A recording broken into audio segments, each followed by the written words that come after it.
Oh, wow. Rayos y todo, bien rico. Eso fue especial, nos encantó.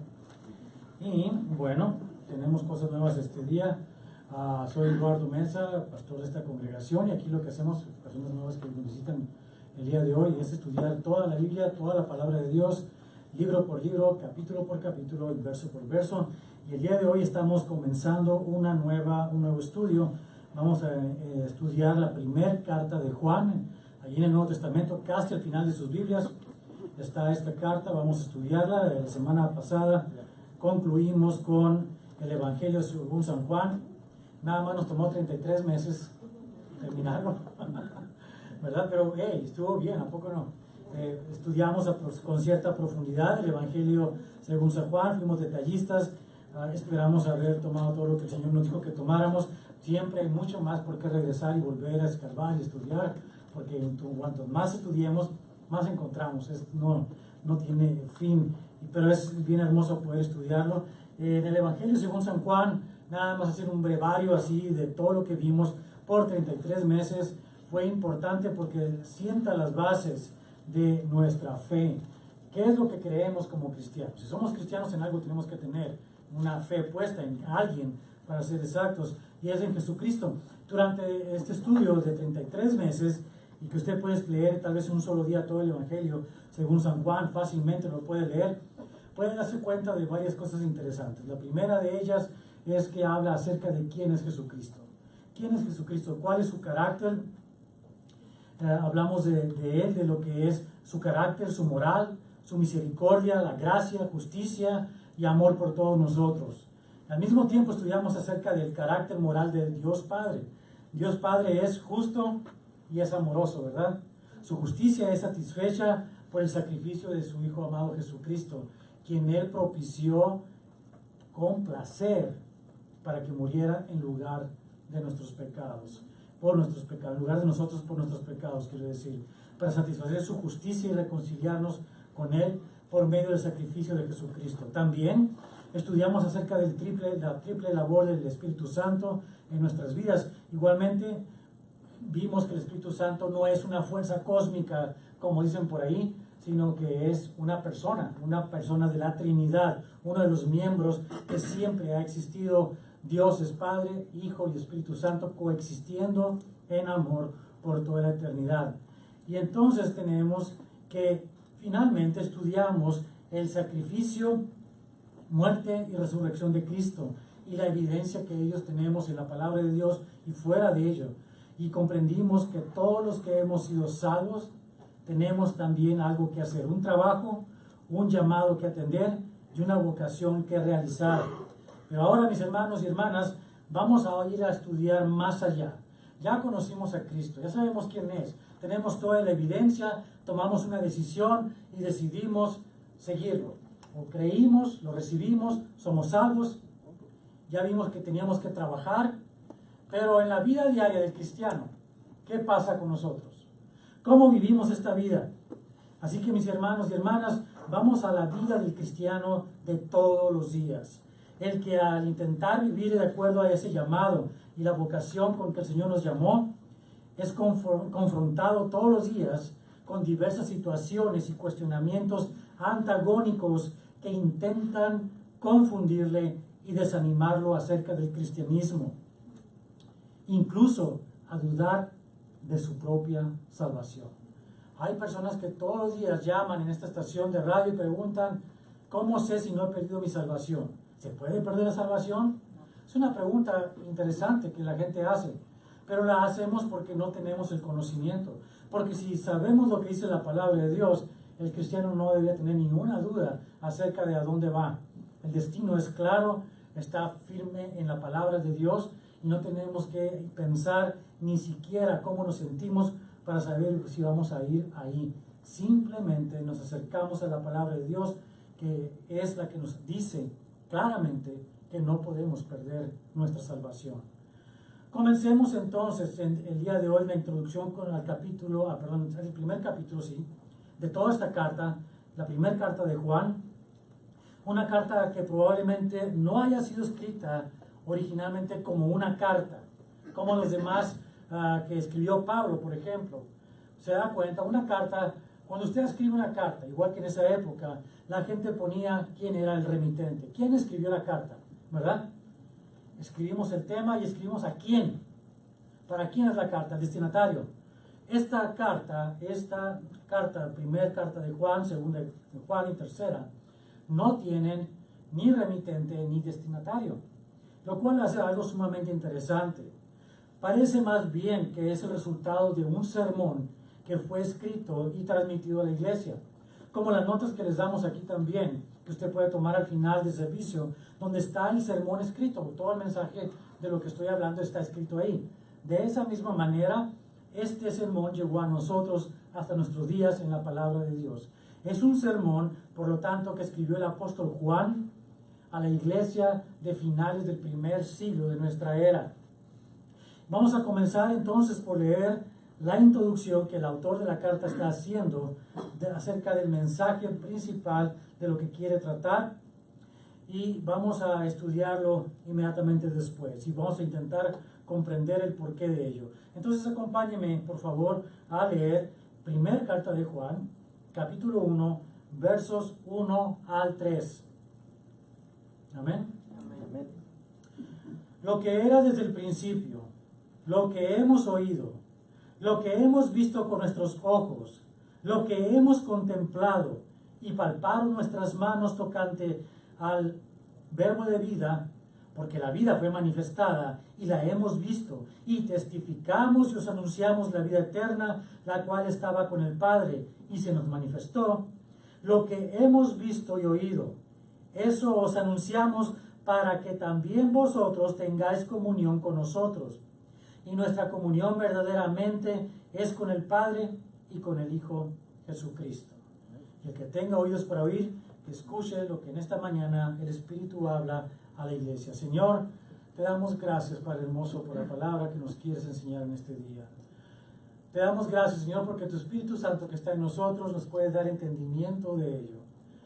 Y Señor, siendo la iniciación, el principio, la introducción de esta enseñanza tan útil para la iglesia de todos los tiempos, te pedimos, Señor, que nos expliques lentamente, como dicen por ahí, con manzanas y piedritas, para que podamos comprender el por qué tenemos esta carta. ¿Qué nos quieres decir a nosotros? ¿Qué le quisiste decir a la iglesia en el tiempo en que fue escrita? Y Señor, que podamos aprender a transformar nuestra manera de pensar y de ser de acuerdo a lo que estamos estudiando, lo que tú nos revelas. Tu palabra dice claramente que es tu Espíritu Santo el que nos revela, el que nos da la instrucción, y te damos gracias por ello, Señor. Te pedimos, Señor, que este mensaje llegue a nuestros corazones y nos transforme de esa manera, de tal manera, Señor, que todo lo que hagamos te dé a ti la gloria y la honra en el nombre de Jesucristo. Amén. Bueno, vamos a comenzar con un poco de historia y de cuestiones filosóficas porque son necesarias para sentar la base de por qué esta carta fue escrita y cómo es que llega hasta nuestros tiempos y cómo tiene sentido para lo que vivimos hoy en día como iglesia. Históricamente hablando, dije, este sermón fue escrito y entregado por el autor a la iglesia que vivía inmersa en medio de las corrientes filosóficas de la moda de ese tiempo, de las detracciones y acusaciones de algunos miembros de la misma iglesia, de la corrupción por algunos del mensaje del Evangelio y de estar alejados en tiempos de los acontecimientos que ocurrieron en el relato del Evangelio unos 60 años atrás. Ahora imagínense nuestros tiempos. No han pasado 60 años, han pasado casi 2000 años de que los acontecimientos, de que Jesús vino a este mundo, desde que vivió entre nosotros, de que nos habló, nos dio un mensaje, de que murió por nuestros pecados en la cruz, fue sepultado y resucitó, ocurrieron. Mucho tiempo ha transcurrido. ¿Cuántas cosas más han podido llegar hasta nuestros días en la iglesia? Se han metido en lo que nosotros pensamos, cómo creemos, cómo nos guiamos como iglesia, y ha venido a corromper lo que la iglesia es en principio. Pero tenemos, gracias a Dios, el mensaje de la palabra escrita que nos lleva otra vez a ese fundamento, a lo básico. Yo sé que hay muchas personas que se sienten ofendidas inclusive cuando nos dicen que somos fundamentalistas, ¿Qué es una persona fundamentalista? Es una persona que va otra vez al fundamento, que se sostiene en el fundamento y que no se mueve del fundamento. Eso somos nosotros, o eso queremos ser por lo menos. No buscamos nuevas corrientes de información, no buscamos nuevas filosofías, no buscamos que venga alguien del mundo y nos diga lo que nosotros hacemos es mejor que lo que ustedes tienen porque ustedes son intolerantes y nosotros no. Tenemos que regresar al fundamento. Y si el fundamento permite cosas, las permitiremos nosotros. Si el fundamento rechaza cosas, las rechazaremos nosotros. Es la manera en que debemos de guiarnos, de crecer, de aprender, de vivir como iglesia. Vamos entonces a entender de qué se trata todo esto que el apóstol Juan está escribiendo. Ahora, quiero anunciar algo importante dentro de todo esto. Se sabe que el autor de este sermón es el apóstol Juan, aunque el nombre de él no está escrito en ninguna parte en esta carta. El mensaje, la manera en que está escrito, sin embargo, habla mucho acerca del amor. Y entendemos que Juan fue ese apóstol que comprendió el mensaje del amor del Señor. Pero además de eso, la autoridad con que está escrita esta carta, la manera en que se dirige para corregirnos, habla de una persona que tenía una autoridad por encima de todas las personas a las que este mensaje llegó. Y lo vamos a entender a la hora que vayamos avanzando más adelante en el estudio de la palabra que viene en este mensaje, cómo este personaje se dirige a cada uno de nosotros. Vamos a entender que nos habla con un amor especial y que no solamente nos da a entender que tiene mucha edad comparado con nosotros, sino que tiene esa autoridad y nos llama hijitos. No nos llama con nombres directamente, ni nos dice como iguales, nos llama hijitos, como una persona que tiene la autoridad moral para enseñarnos. Esto nos hace pensar que fue el apóstol Juan, porque esta carta fue escrita hacia los finales del primer siglo. Para entonces ya no había ninguno de los otros apóstoles. Todos habían sido sacrificados, todos habían muerto, martirizados por el testimonio, que es una redundancia. Vimos que testimonio, testigos, mártires es lo mismo en la palabra de Dios. Y todos ellos, hasta Pablo, habían sido ya martirizados. Solo quedaba uno solo, y ese era el apóstol Juan. En una edad bastante avanzada, él escribió esta carta. Pero vamos un poco más a este mensaje histórico. ¿Cómo fue que ocurrió? Sabemos que fue Juan, por lo que le acabo de decir, la autoridad que está en esta carta tiene ese contenido y la familiaridad con que se dirige a los destinatarios cuando los llama hijitos. Esta carta debió haberse escrito hacia el final del primer siglo, pero como no tiene indicios de tocar el tema de la persecución de la iglesia, nos hace pensar que fue antes del emperador Domiciano, que antes de que él hiciera esa última persecución, antes de terminar su reino como emperador de Roma. Ahora, tenemos que Domiciano, Domiciano, fue emperador durante los años 81 al 96 después de Cristo. Pero no persiguió a la iglesia sino hasta el año 95. Así que aquí tenemos un indicio. Fue antes del año 95 que se escribió la carta. Pero también recordemos una cosa. Fue después de Nerón, porque Nerón persiguió a la iglesia mientras él fue emperador. Y eso fue en el año 54 al 68 después de Cristo. Así que tenemos un espacio de tiempo entre el 68 y el 95 en que esto debe haber ocurrido. Por la manera que fue escrita, obviamente, como no hay persecución, y sin embargo hay una gran evidencia de introducción de corrientes filosóficas de esos tiempos, entendemos que fue durante el reinado de Domiciano, porque Domiciano permitió el culto libre por muchos años de su reinado.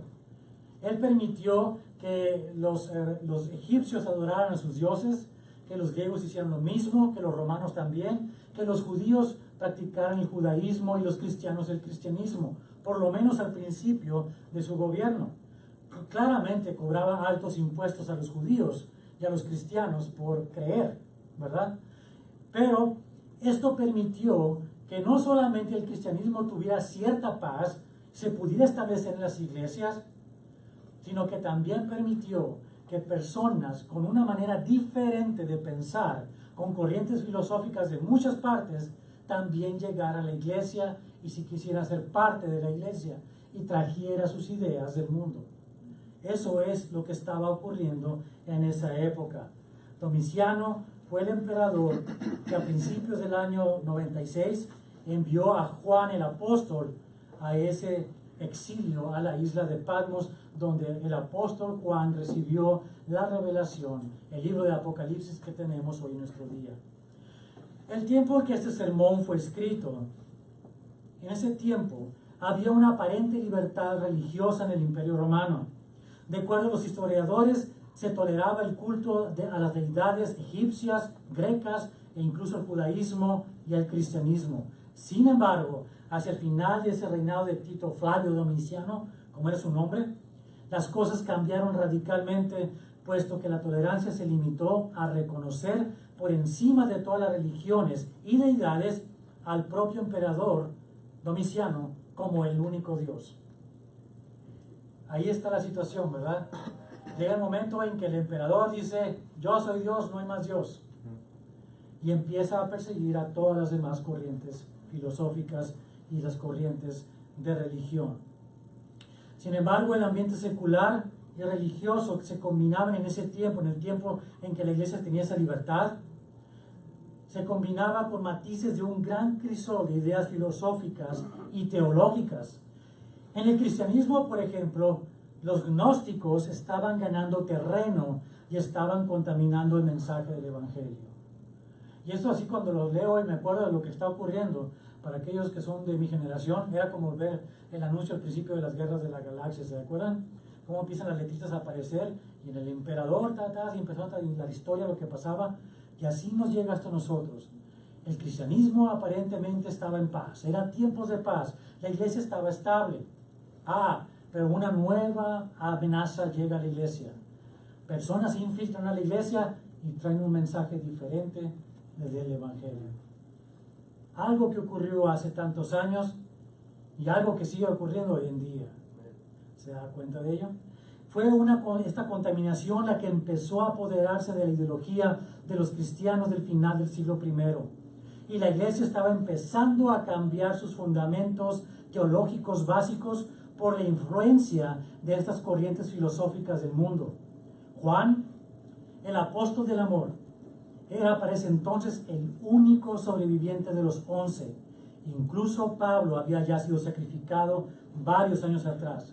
Juan, para ese entonces con una edad entre los 85 a 95 años, era el obispo de la iglesia en Éfeso, en Turquía, y probablemente supervisaba las iglesias de toda Asia Menor.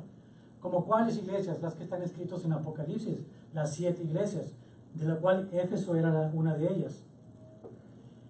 El problema de la iglesia también se hacía más grande porque de entre ellos también, de las personas que estaban en la iglesia, salieron aquellos que predicaban un evangelio diferente. Había personas entonces que estaban confundiendo a los miembros de la iglesia. Y dice, wow, ¿eso era la historia? Pero me parece que me está leyendo las noticias del día de hoy, ¿no es cierto? Eso ocurre en la iglesia de hoy. No ha habido nada nuevo desde entonces. Todavía seguimos escuchando corrientes nuevas. El gobierno mismo nos quiere meter en la cabeza lo que tenemos que decir y hablar en la iglesia y qué no podemos decir y qué no podemos hablar. ¿Quién entra y quién no entra por esa puerta? Pero la palabra de Dios nos dice qué es lo que tenemos que hacer. Ahora, también recuerden una situación. Y esto es algo que tenemos que aprender como cristianos. Mientras la iglesia fue perseguida por cualquier gobierno de cualquier época, desde Nerón en adelante, siempre que la iglesia ha sido perseguida, que los miembros de las iglesias son puestos presos, son ejecutados, los pastores son encarcelados y son también ejecutados, la iglesia crece. La iglesia ha crecido.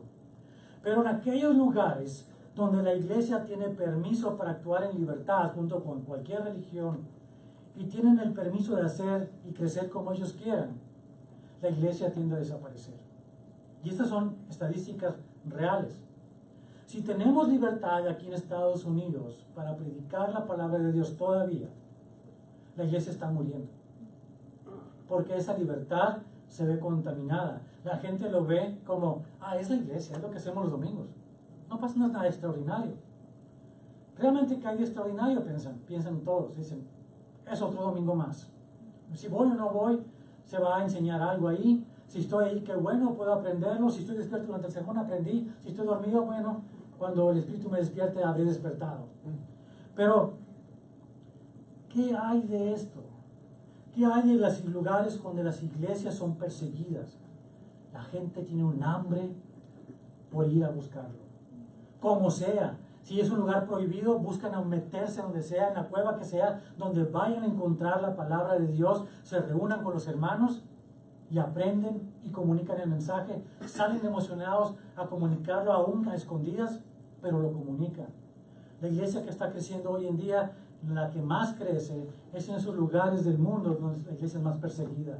Sí, en el Medio Oriente, sí, en Irak, sí, en Siria, en Turquía, en esos lugares, en Irán.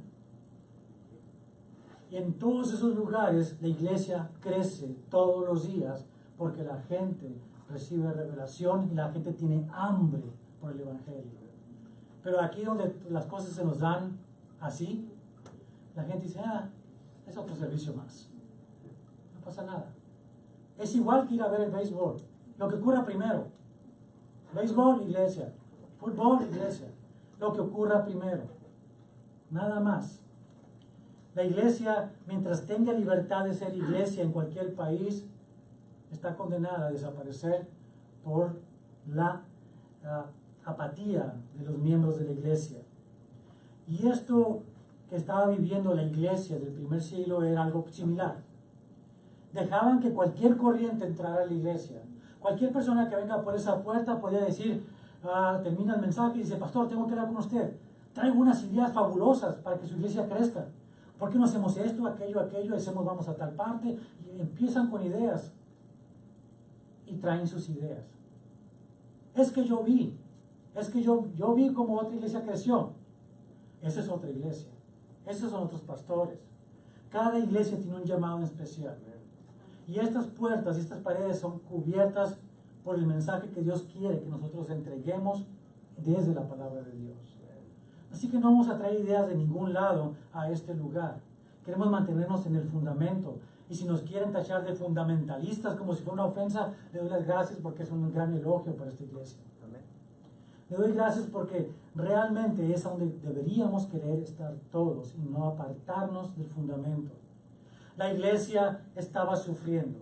La iglesia de ese siglo, en ese tiempo, porque había estas corrientes que tenían la libertad de meterse donde ellos quisieran. Igual que el día de hoy. Y estaban entrando aquí. Dice, aquí no pasa nada de eso. Claro que sí. Queremos separarnos del mundo y prendemos la televisión donde está un programa, un canal cristiano, decimos, ¿verdad? ¿Y cuántos de los programas que pasan en esos canales cristianos, pseudo cristianos, realmente son fundamentalistas como nosotros? ¿Y cuántos hablan de puras sensaciones y de puro satisfacer los hambres y los apetitos carnales de la gente? Son carnales esos mensajes. No lo son. Son espirituales. Que no tenemos que dejar libre el espíritu. Si el Espíritu de Dios quiere que tú tengas dinero hasta que te pudras en él, ¿sí? El Espíritu de Dios quiere que todos seamos sanos físicamente. ¿De veras? ¿Y el propósito de Dios dónde queda? ¿Dónde queda el fondo de todo esto? ¿Quién es Dios y quiénes somos nosotros? ¿Dónde queda el principio de quién es nuestro Salvador y por qué estamos viviendo la vida que estamos viviendo? ¿Por qué nos permite las pruebas que estamos pasando? Hay personas que se sienten tan mal porque dicen, ¿cómo sana a tantas personas que están en la televisión? A mí no me sana. Lo que usted está viendo en la televisión es un engaño en primer lugar. Y ahí es una corriente filosófica que viene al cristianismo y viene y contamina, y por muchos años ha contaminado a la iglesia evangélica de todos lugares. La prosperidad, la sanidad y un montón de otras cosas que ellos dicen son falsos dioses, no tienen nada que ver con la palabra de Dios. No es eso lo que predica la palabra de Dios, no es lo que nos enseña. Si estamos sufriendo pruebas, el Señor lo permite porque quiere que crezcamos. Si no estamos sufriendo pruebas, el Señor lo permite porque sabe dónde estamos. Si estamos en gozo, el Señor nos está dando el gozo. Si estamos en cárcel, el Señor lo permite. Si estamos en pruebas, en cualquier situación, el Señor lo permite porque tiene un propósito en nuestras vidas. No desdeñemos lo que Él quiere hacer con nosotros como iglesia. Si el Señor en este momento permite que alguien entre a este lugar y me lleve preso por lo que acabo de decir, el Señor tiene un propósito para ello y quiere que predique en una cárcel o algo así, ¿verdad? No tengamos miedo de lo que el Señor quiere hacer, porque inmediatamente después de este tiempo que estamos leyendo esta carta, inmediatamente después, tal vez un año después, la iglesia fue perseguida, pero la iglesia tenía el fundamento y la iglesia creció como nunca había crecido. Y la iglesia puede crecer en este día y en estos días si tenemos más persecución. Gracias a este gobierno, de este estado, no del gobierno de la república, sino de este estado que nos persigue a los cristianos. Sí, el señor Brown, que está sentado aquí en este gobierno, ha hecho muchas cosas en contra del cristianismo, pero eso permite que la iglesia crezca. Los pastores se unen y oran por ello. Y ese es el ambiente que estamos viviendo. Pero volviendo al tema de lo que estaba ocurriendo en la iglesia del primer siglo, antes de que esta gran persecución, entró algo en la iglesia que se conoce como el gnosticismo. Gnosticismo, que viene de la palabra griega que significa conocimiento. Es decir, estas personas creían que lo sabían todo. Se creían que conocían las cosas. Los gnósticos dicen, sabemos todos. Hoy en día hay una corriente derivada de ello que se llaman agnósticos. ¿Los has visto por ahí? Yo los he visto en muchas partes, en muchos lugares tienen sus lugares donde se juntan y se llaman agnósticos. Pobrecitos, no saben lo que significa eso, ¿verdad? Jamás han estudiado griego. Agnóstico es la negación de gnóstico. Si gnóstico significa que saben, agnóstico significa que no saben nada. Pero ellos se juntan porque no saben nada, ¿verdad? Bueno, el caso es que el gnosticismo entró a la iglesia. Y notemos el tiempo que entró. Primero, a la primera parte del cristianismo, al principio, cuando Pablo estaba predicando, cuando Pablo fundó iglesias.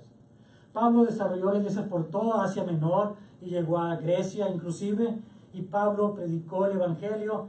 Y Pablo, cuando vio las iglesias crecer y la problemática de la iglesia, se dio cuenta que el problema principal en esa época era lo que es la doctrina sana de quiénes somos como cristianos, de quién es Jesucristo y lo que hizo por nosotros. Tanto así que hay una carta que es la carta a los Gálatas, ¿verdad? En la que Pablo enfrenta la batalla más dura de todas en su ministerio: luchar contra el legalismo. ¿Por qué? Porque los que eran judíos querían seguir manteniendo la ley. No comas, no bebas, no esto, no lo otro, ¿verdad? La ley, ¿qué dice el libro? La ley. No te salgas de la ley. Y Pablo luchó contra eso, no por querer acabar con la ley, sino explicó que la ley tiene un propósito, que era nuestro ayo, aquello que nos permitía saber que estábamos mal. Y que nadie, de hecho, puede cumplir con la ley. Ninguno puede cumplir con la ley. No hay nadie que pueda cumplir con la ley. Entonces la lucha de Pablo era contra ese legalismo y que aprendiéramos a vivir por fe y por gracia. Fe que hemos recibido de Dios para creer, la gracia de Cristo que es suficiente para nosotros. ¿Fallamos? La gracia. ¿Estamos en problemas? La gracia. ¿Tenemos enfermedad? La gracia. ¿Tenemos dificultades? La gracia. La gracia siempre es suficiente. Pablo mismo lo experimentó, lo explicó en ocasiones repetidas, cuando él tenía este aguijón en la carne, contra el cual luchaba y luchaba y le pedía al Señor, quítame este aguijón en la carne. ¿Qué le dijo el Señor? Mi gracia es suficiente. Bástate mi gracia. Cuando somos débiles y entendemos que no podemos ser cristianos que cumplamos con la palabra de Dios, con todo lo que dice ahí, es donde nos quiere tener el Señor. Y decimos, te necesitamos. Necesitamos de tu gracia este día, todos los días. La gracia del Señor es suficiente. Por supuesto que tenemos que esforzarnos, pero si caemos, la gracia es suficiente. ¿Y qué problema tan grande nos metemos, mis hermanos, cuando pensamos que por nuestras propias obras, por lo que nosotros podemos hacer, porque somos justos, estamos cumpliendo con la palabra de Dios? fariseos nos convertimos y no estamos bajo la gracia. Qué terrible es eso, estar fuera de la gracia.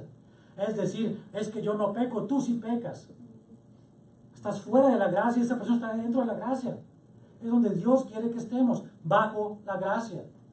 Y me recuerdo ese momento hace tantos años, cuando esta persona iba en el vaso en el que iba yo también, y que iba increpando a todas las personas que estaban alrededor de él y diciéndoles que eran unos pecadores, que se iban a ir al infierno, todos ellos. Lo cual pudo bien ser cierto, ¿verdad? Pero en el momento que me dijo a mí, le pregunté, ¿y tú no pecas? Y me dijo, no, yo no peco.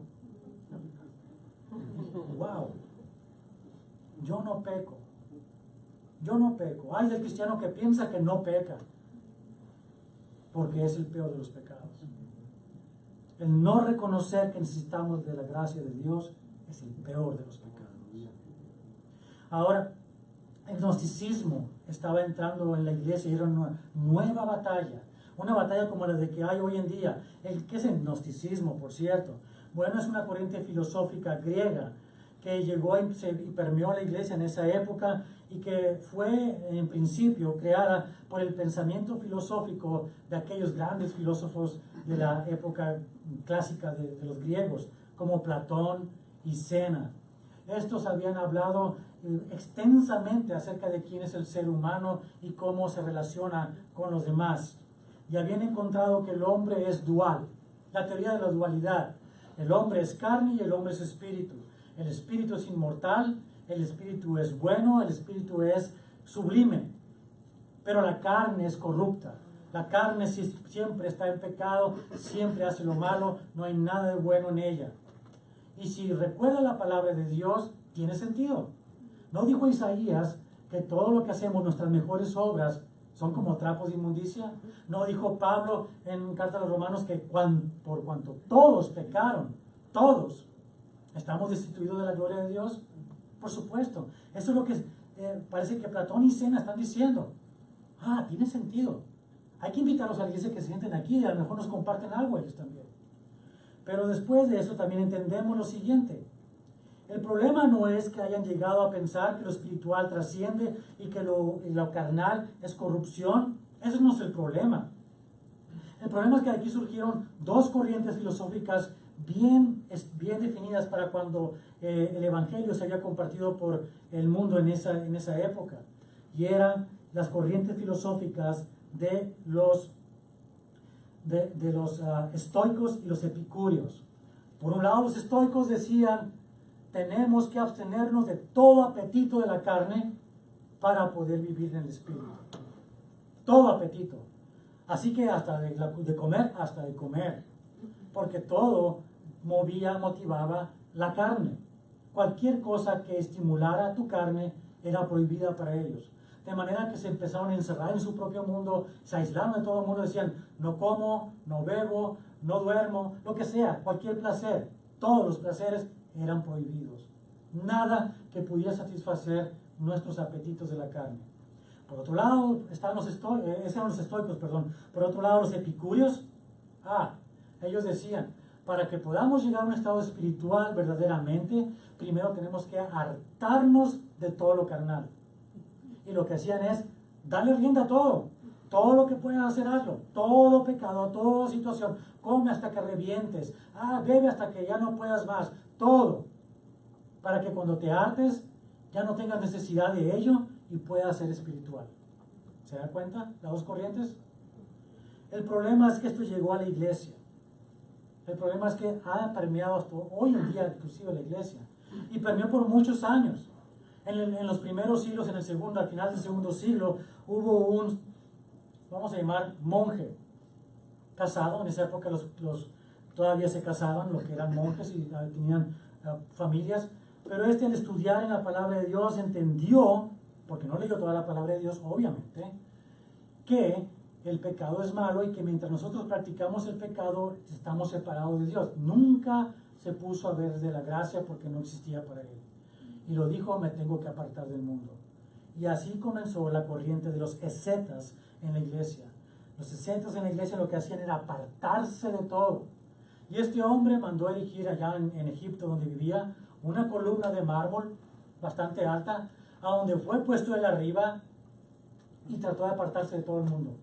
No quería ninguna parte, que nadie lo tocara, no estar en contacto con nadie para no contaminarse y ser más espiritual.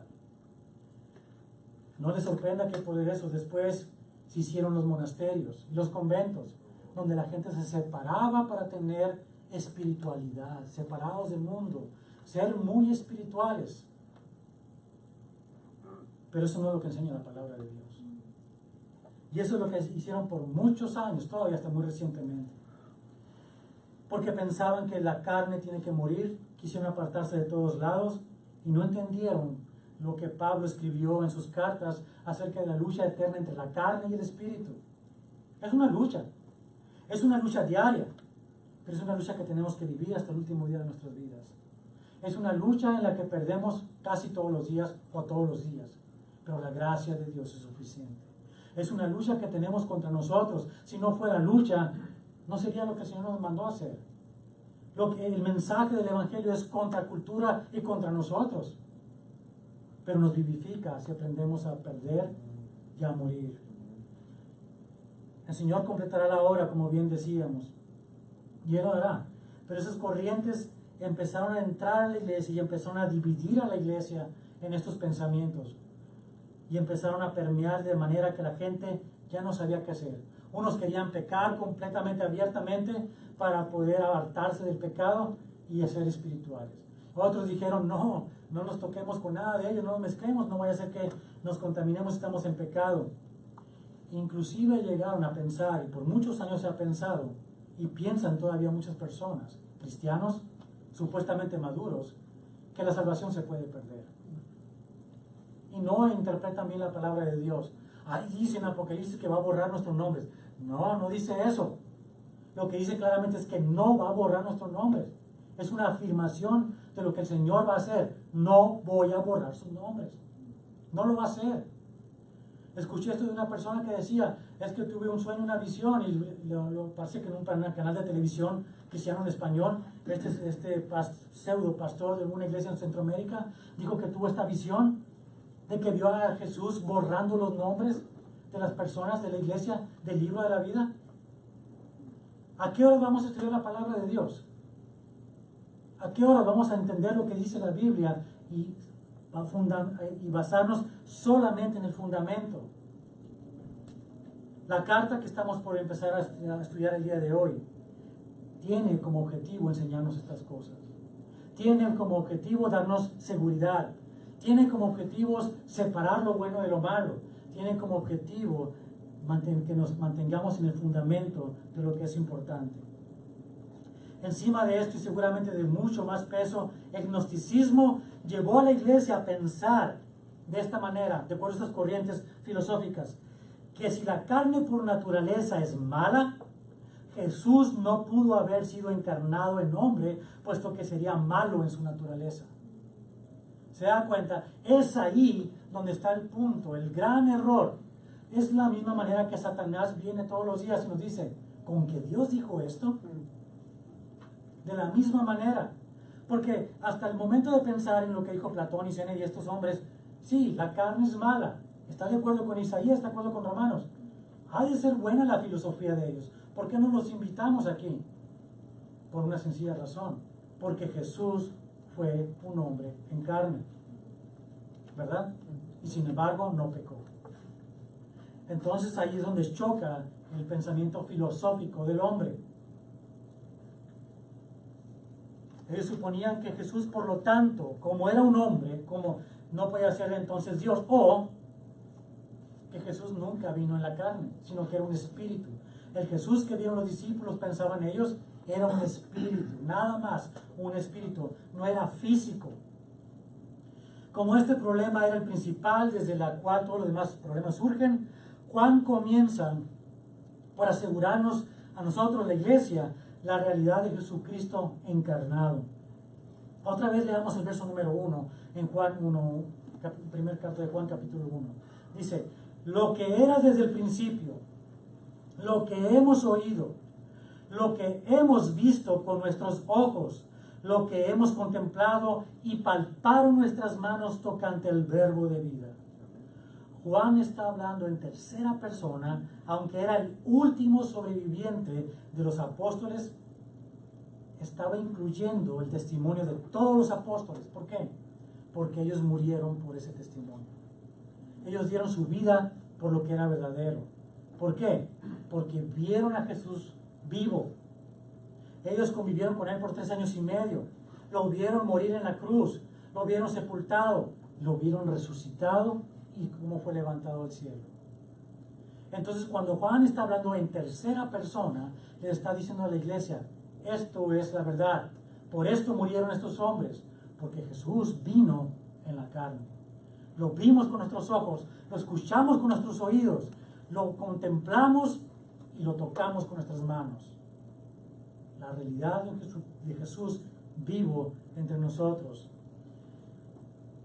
El peso de estas palabras es grande, puesto que todos estos apóstoles ya habían sido sacrificados por ese testimonio. Recordemos, por ejemplo, qué tan importante fue para Tomás. ¿Recuerda Tomás en el capítulo 20 del Evangelio de Juan, en el verso 25? ¿Qué dijo Tomás?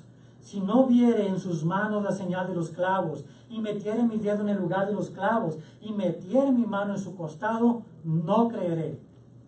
Y cómo Jesús le mostró las pruebas físicas de la profecía escrita cuando le dijo a Tomás, pon aquí tu dedo, y mira mis manos, y acerca tu mano y métela en mi costado, y no seas incrédulo, sino creyente.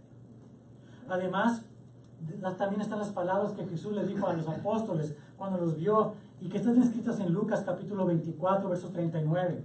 ¿Cómo les dijo? Mirad mis manos y mis pies, que yo mismo soy, palpad y ved, porque un espíritu no tiene carne ni huesos, como veis que yo tengo.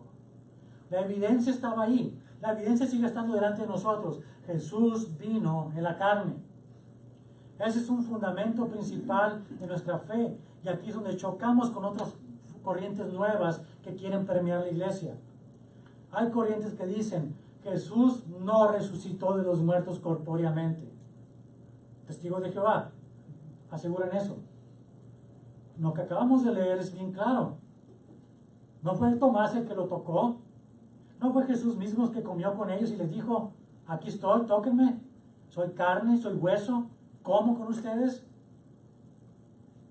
Más aún, más atrás, Lucas, el médico griego de Pablo, tomó tiempo investigando los hechos históricos acerca de Jesús de Nazaret, incluyendo cómo fue concebido y su nacimiento cerca del año 6 a 4 antes de Cristo.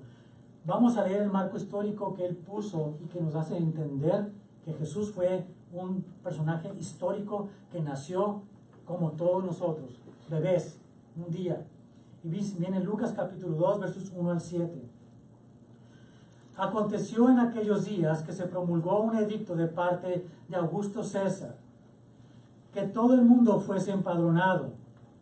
Este primer censo se hizo siendo Cirenio gobernador de Siria. Y aquí está el marco histórico. Tenemos quién era el emperador, Augusto César, que fue emperador por un buen tiempo. Pero vemos que fue durante el primer censo que mandó a hacer. Otra referencia, el primer censo, ¿cuál de ellos sería? ¿Cuándo fue? Eso fue entre el año 6 y 4 antes de Cristo. Más aún tiene otro dato, siendo Cirenio gobernador de Siria. Cirenio fue gobernador en 2 ocasiones de Siria. Pero en la segunda ocasión en la que fue gobernador, cerca del año 1 al año 3, no hubo ningún censo. Así que solamente nos queda el otro, que fue durante el año 6 a 4 antes de Cristo. Y ahí está la fecha en que Jesús nació, entre esos años. Fue que él nació. Lo importante de esto es que tenemos un marco histórico, algo que nos habla de cómo nació alguien común. Continuamos con la lectura, dice, e iban todos para ser empadronados cada uno a su ciudad. Y José subió de Galilea, de la ciudad de Nazaret, a Judea, a la ciudad de David, que se llama Belén, por cuanto era de la casa y de la familia de David. Otro dato histórico y profético acerca del Mesías, para ser empadronado con María, su mujer, desposada con él, la cual estaba encinta. Y aconteció que estando ellos allí se cumplieron los días de su nombramiento, y dio a luz a su hijo primogénito y lo envolvió en pañales y lo acostó en un pesebre porque no había lugar para ellos en el mesón. Como un bebé. Quiero un dato también importante que no comenté en la mañana por falta de tiempo, pero puedo hacer el día de hoy, en este momento. Es el siguiente. ¿Cuántas veces hemos escuchado por parte de aquellos que no conocen la palabra de Dios y que quieren meter el gnosticismo en el cristianismo, que por mucho tiempo han afirmado, al principio correctamente, que Jesús, Él, como dice la palabra de Dios, como leemos en el Evangelio de Lucas, fue concebido de una manera especial, ¿verdad? El Espíritu Santo vino sobre María y concibió. La iglesia de la Reforma nos sostenemos en que María era una jovencita como cualquier otra jovencita, muy valiente y por lo tanto bendita entre las mujeres porque ella aceptó ser la portadora de la cual viniera el Señor a nacer. Pero de eso a lo que vienen las corrientes del siglo pasado, 1937 a 1950, de decir que María también nació de una manera milagrosa para que ella no tuviera pecado, ningún pecado, a la hora de concebir, ahí hay una gran diferencia. La Biblia no dice eso. Era una jovencita como cualquier otra. El que nació de esa manera especial fue Jesús y no María. María era una mujer pecadora como cualquier otra. En el Magnificate, que es lo que recitan muchos y que está escrito en el Evangelio de Lucas, dice claramente: se regocija mi alma en el Señor, mi Salvador. Mi Salvador. María necesitaba un Salvador como tú y yo. Necesitaba un Salvador. Ella necesitaba a alguien que la salvara y Jesús, su propio Hijo, la salvó a ella. ¿Cómo nos salvó a nosotros también? Pero eso es parte de lo que viene desde el gnosticismo de tantos años metido en esta corriente. Esto se llama sincretismo. Cada vez que una corriente del mundo, de alguna religión pagana, de una filosofía, de lo que sea, se mete en la iglesia y lo adoptamos como parte de lo que nosotros creemos, se llama sincretismo. Y es algo que la iglesia debe evitar a toda costa. Debemos evitarlo, debemos irnos al fundamento y no tomar ninguna otra corriente. Lucas hizo esto. Evidentemente, la iglesia de unos 60 años después de la resurrección de Cristo se había desviado por la influencia del gnosticismo. Por eso Juan comienza así el sermón, por ser este el problema fundamental de más fuerte peso. Incluso al punto de que Juan aseguró que esa creencia separaba a los verdaderos cristianos y por lo tanto salvos para vida eterna de las personas que vivirían separadas de Dios por la eternidad. Juan lo planteó de esta manera ahí en la primera carta de Juan, en el capítulo 4, versos 2 a 3, donde escribió: en esto conoced al Espíritu de Dios. Todo espíritu que confiesa que Jesucristo ha venido en carne es de Dios. Y todo espíritu que no confiesa que Jesucristo ha venido en carne no es de Dios. Y este es el espíritu del anticristo, el cual vosotros habéis oído que viene y ahora ya está en el mundo. Cualquier persona que niega que Jesús vino en la carne está en contra de Cristo. Es anticristo. Se opone a la enseñanza de Cristo.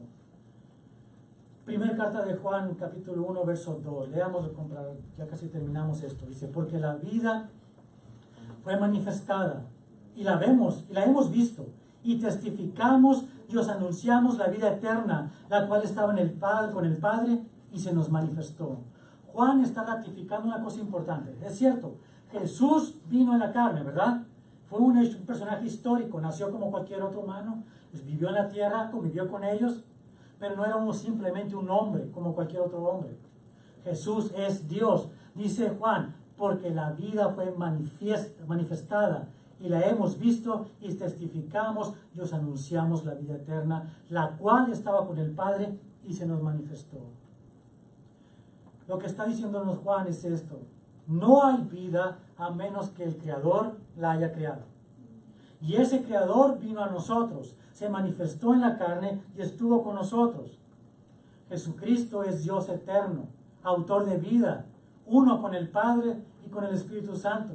Juan también escribió acerca de esto en el Evangelio, así en el capítulo número 1, versos 1 al 5, donde dice: en el principio era el Verbo, y el Verbo era con Dios, y el Verbo era Dios. Este era en el principio con Dios. Todas las cosas por Él fueron hechas, y sin Él nada de lo que ha sido hecho fue hecho. En Él estaba la vida, y la vida era la luz de los hombres. La luz en las tinieblas resplandece, y las tinieblas no prevalecieron contra ella. Cristo, Jesús de Nazaret, es Dios, el autor de la vida. Todo lo que existe fue por Él creado. El verso número 3 dice de esta manera en primera carta de Juan: lo que hemos visto y oído, eso os anunciamos, subraya esta parte, para que también vosotros tengáis comunión con nosotros. Y nuestra comunión verdaderamente es con el Padre y con su Hijo Jesucristo. Lo que está escribiendo Juan, lo que nos está dando en este mensaje, en este sermón que él escribió, es con un propósito: de que tengamos comunión con aquellos que creen de verdad. Que seamos, por lo tanto, uno con ellos. Que nos acerquemos a la iglesia del fundamento y seamos parte de ellos y no traigamos nada de fuera. Comunión es lo que nos está pidiendo que tengamos. El llamado de atención del apóstol Juan en este sermón a la iglesia de todos los tiempos y lugares es a la unidad, pero no a la unidad del sincretismo con las corrientes de la moda, la moral y las costumbres del mundo, sino a la unidad con aquellos que permanecen en el fundamentalismo del mensaje del Evangelio, simple, sencillo, sin las complicaciones y contaminaciones que intentan desvirtuarlo. Comunión que nos permite recordar, por medio de lo que vamos a hacer en este momento de la Santa Cena, que lo principal es lo principal. Jesús, siendo Dios, se hizo carne y padeció por nosotros y resucitó al tercer día. Veamos cómo lo escribió Pablo en aquello que él recibió por revelación de Cristo, pero que también lo confirma en las Escrituras, y que desde el principio, de apenas unos 5 años después de Cristo resucitó, era algo que se manejaba en todas las iglesias de esa época. Dice así, la primera carta a los Corintios, capítulo 15, versos 1 al 4. Además os declaro, hermanos, el Evangelio que os he predicado. Es decir, este es el Evangelio, el cual también recibisteis, en el cual también perseveráis, por el cual asimismo, si retenéis la palabra que os he predicado, sois salvos, si no creísteis en vano. Porque primeramente os he enseñado lo que asimismo recibí, que Cristo murió por nuestros pecados, conforme a las Escrituras, y que fue sepultado, y que resucitó al tercer día, conforme a las Escrituras. Más adelante vamos a estudiar acerca del propósito completo de la carta de Juan, porque hay muchos propósitos, pero usted lo va a encontrar cada vez que esté estudiando, y que le recomiendo leer toda la carta, va a encontrar cosas como estas, va a encontrar estas palabras: ¿para qué? Y luego también en estas cosas como: cosas os escribo para qué. Y de esto habla mucho en toda la carta, y nos quiere hablar de cosas que necesitamos saber para que hagamos algo, para que nos mantengamos en el fundamento y no estemos contaminados por nadie. Por lo pronto, en el principio, tan solo en la introducción, Juan nos está invitando a mantenernos unidos en una comunión especial, con la verdad, y la verdad está en la palabra de Dios. Recuerde eso. Entonces, vamos a tomar la comunión en este momento, le vamos a la Santa Cena. Les pido a los ancianos que me ayuden a... Y piensen en estos momentos, en todas esas ideologías que desde joven han llegado a su mente, desde la escuela, desde las cosas que nos enseñaron en la escuela, de lo que es la filosofía, las cuestiones del mundo, lo que se está enseñando hoy en día en las escuelas, lo que siempre se ha enseñado, lo que escuchó en algunos lugares religiosos, en las religiones del mundo, cualquiera que ésta sea. Aquellas cosas que hemos aprendido también, inclusive por medio de la política, la filosofía, que han llegado a nuestra mente y nos han contaminado nuestra manera de pensar. Y que decimos, tenemos que tolerar esto, tenemos que tolerar aquello, además tenemos que aceptarlo. Todas esas situaciones, todas esas cosas han contaminado a la iglesia hasta este mismo día. Hasta que el gobierno quiere decirnos quién puede y quién no puede entrar por esa puerta. El único que tiene poder para decir eso es el Espíritu Santo, la palabra de Dios.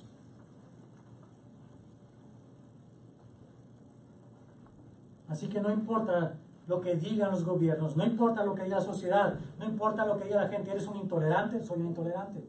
Si la palabra de Dios dice que no acepta algunas cosas, no la voy a aceptar. Punto. Y lo invito a que todas esas cosas que usted trae del mundo, todas esas ideas que no están fundamentadas completamente en la palabra de Dios, mientras está tomando los elementos, mientras los tiene con usted, renuncie a ellos. Renunciemos a nuestra manera de ser, de pensar, y aceptemos solamente lo que viene de Dios. Todo lo que es bueno, todo lo que es de valor, si hay algo de alguna virtud, en esto pensar, nos dijo Pablo. Y habiendo comprendido eso, vamos a ir a tomar entonces la Santa Cena, recordando precisamente lo que significa el fundamento de nuestra fe, lo importante que es esto. Así que sus Biblias, abran en el capítulo 11 de la primera carta a los Corintios y vayas al capítulo hasta el verso número 23.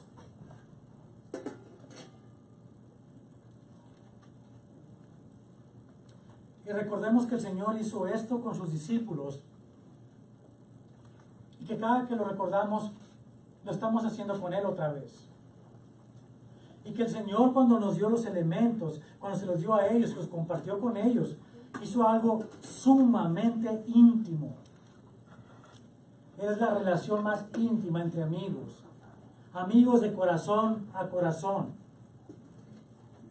La cena no se compartía como se comparten las cenas hoy en día en las casas. Había un solo plato y la gente los amigos metían sus manos en el mismo plato para comer todos de ese plato. Porque eso significaba esa relación de amistad, de te acepto, te recibo, eres parte de mí. Cuando el hijo del padre, aquel que era el dueño de las cosas, el dueño de la hacienda, el que tenía la casa, el hijo invitaba a sus amigos a su casa a cenar con él, era como decirles, lo que yo tengo es de ustedes también. Esta casa es tuya.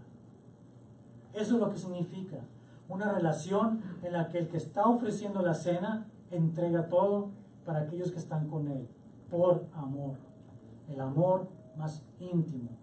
Eso es lo que significa esto, esa comunión. Es lo que debe haber entre nosotros los hermanos, los santos de la iglesia, una comunión que nos estreche de esa manera. Cualquier cosa que afecte esa comunión debe quedar fuera de este lugar. Si alguien trae ideas de otras partes que quiere meterse, queda fuera de este lugar. Cualquier situación que quiera estorbarnos queda fuera de este lugar y debe quedar fuera de este lugar. Si las personas no van a seguir este mensaje de la palabra de Dios, que queden fuera de este lugar. Es preferible que la iglesia sea reducida en números, pero que sea la iglesia de Cristo, la que dice en las cartas a Apocalipsis, en las cartas que Jesús escribió, que seamos la iglesia de Filadelfia, una iglesia con poco poder, pero con mucho amor. Y que no seamos una iglesia como la de la Odisea, una iglesia grande, con mucha prosperidad, que no necesitan a Cristo. Comunión, lo que esto significa. Entonces vamos a ir al capítulo 11, verso 23, y notemos en este pensamiento, en esa comunión que el Señor quiere tener con nosotros, en la intimidad que quiere tener, en el amor que nos está mostrando, en lo que nos está entregando.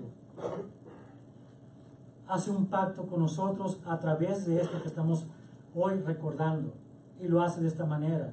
Pablo escribió así: porque yo recibí del Señor lo que también os he enseñado, que el Señor Jesús, la noche que fue entregado, tomó pan y habiendo dado gracias, lo partió y dijo: tomad, comed, esto es mi cuerpo que por vosotros es partido. Haced esto en memoria de mí. Lo que estaba diciéndonos el Señor antes que lo tomen es esto: voy a morir por ti. Estoy dispuesto a morir por ti. Este es mi amor por ti. Señor, te damos gracias por este pan que nos nutre y viene del producto de la tierra que tú mismo has formado en tu creación. Te damos gracias por ello y te damos gracias porque al quebrarlo recordamos lo que tú hiciste por nosotros al ser quebrantados por nuestros pecados y ser colgado en esa cruz para morir por nuestros pecados. Gracias te damos por ello en el nombre de Jesucristo.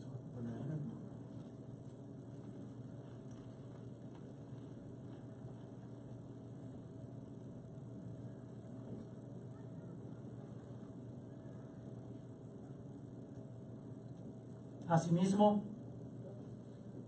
tomó también la copa después de haber cenado, diciendo: esta copa es el nuevo pacto en mi sangre. Haced esto todas las veces que la bebieres en memoria de mí. Esto significa una sola cosa: la sangre que Jesús vertió en la cruz es suficiente. Recuerda el pacto eterno que Él hizo con nosotros, no que nosotros hicimos con Él. Él hizo con nosotros. Él pagó con su sangre por lo que nosotros debíamos. La sangre de Cristo, por lo tanto, es suficiente para cubrir cualquier pecado, todos los pecados. Así que cuando las tomamos, oramos y damos gracias a Dios por ello y decimos: gracias Señor Jesús, por haber aceptado el ofrecer tu sangre preciosa en pago de mis pecados. Te doy gracias, Señor Dios Todopoderoso, Padre, porque tú enviaste a tu Hijo y aún te complació enviarlo para que muriera en mi lugar.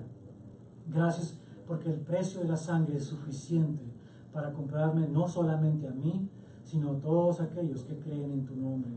Gracias te damos por ello. A ti sea la gloria y la honra en el nombre de Jesucristo. Amén. Así pues, todas las veces que comieres este pan y bebieres esta copa, la muerte del Señor anunciáis hasta que Él venga. Y Señor, te damos gracias por el tiempo que nos has dado de empezar a meter nuestros pies en el mar del conocimiento de esta carta. Es profundo, es grande, pero entendemos también que nos quieres dar claridad para entenderla, para que podamos de ella tomar sabiduría, discernir inclusive espíritus, conocer quiénes somos nosotros, entender nuestra naturaleza, aprender a saber por qué somos quienes somos y para qué, Señor, nos has salvado. Te damos gracias por ello, Señor, y que podamos continuar en los siguientes meses estudiando a profundidad lo que tú nos quieres enseñar. Hasta ese entonces, y que seamos completos en este conocimiento, Señor, y hasta el día que vengas por nosotros, te damos gracias por todo lo que nos permites vivir, porque tú eres bueno, Señor, y sabemos, porque tu palabra así lo promete, que tú completarás toda la obra el día que vengas por nosotros. Gracias te damos, Señor, por ello, en el nombre de Jesucristo. Amén. Dios los bendiga, mis hermanos. Amén.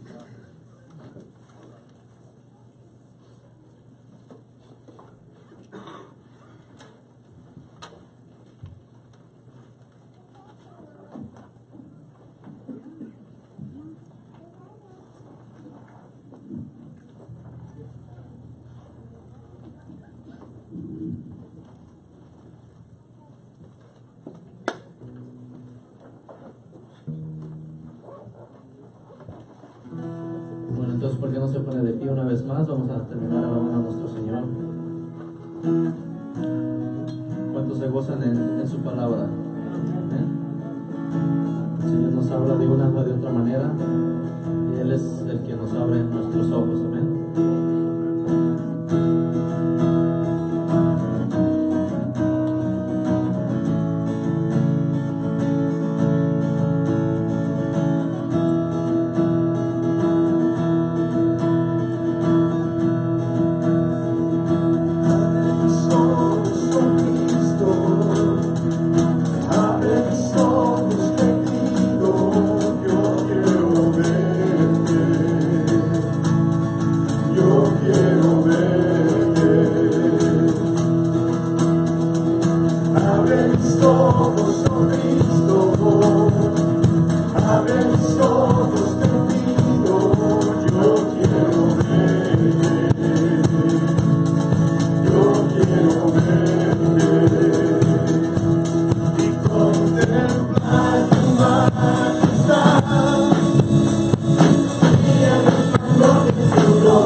Señor, de toda nuestra alabanza, Señor. Y te damos gracias, Señor, porque a través de tu palabra, Señor, de lo que hemos aprendido hoy, Señor, tú nos abres, Señor, esos ojos, Señor, tú nos abres el entendimiento, Señor, y nos muestras más cómo eres tú, Señor, y la manera en que tú quieres que vivamos también, Señor.